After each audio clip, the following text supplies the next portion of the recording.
kochona kuti gore rino iri risati ravapo ndakataura kudhara kuti tiri kupinda munyika munguva yakaipa, zvinhu zvichaoma. Ndakazvitaura vanhu vakati kuchebva zvinhu zvichatonaka, tiri munew dispensation, tiri musecond republic. Ndizvo zvinovabvuma manje kuti hapana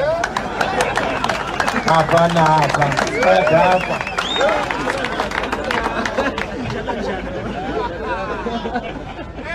Bvunzari pasadi pako kuti second republic uri kuiona se?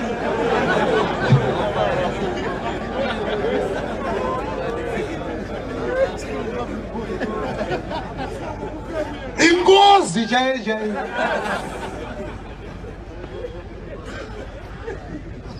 Wakafana nemwana ari kugara pamba peboyfriend yamai. Wewe chikoro tako ndikakodoka tiri bheji zvinaiti. Katarisa boyfriend yamai nenge chakubhutsura uchipinda mumbatso. Hapana rugare.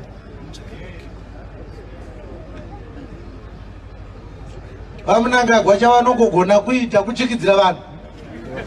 Tichakurova neshamhu izvezvi yakaiswa munyu iri mufiriji. Takwidza peturu. Vari kuchinja forex muchaenda 10 years kujeni. Ukangoona mabhatv so wotozoti pane ada kurikitwa. Hapana chakanaka chiri kubuda kubva vachipinda kusvikana nhasi. He specializes in punishment. Murovi mukuru. Imagine baba vachibuda mubedroom kuzeni vakabata shamu. Hapana zvinhu zvaitwa. Kungogara vakagadzirira chete. Kuti pana achaita musara nomudhinda. Indorova ndiri kunyemberai. Kuti mangwanani hapana ita musikanzwere nemudhinda izvezvo.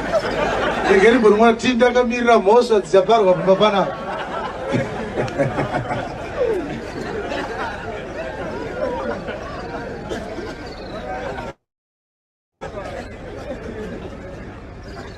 Ukaona akabata sheya wotozoti hamene ari kurongerwa izvezvo, kuda kuti kudhindwa. Inguva njada.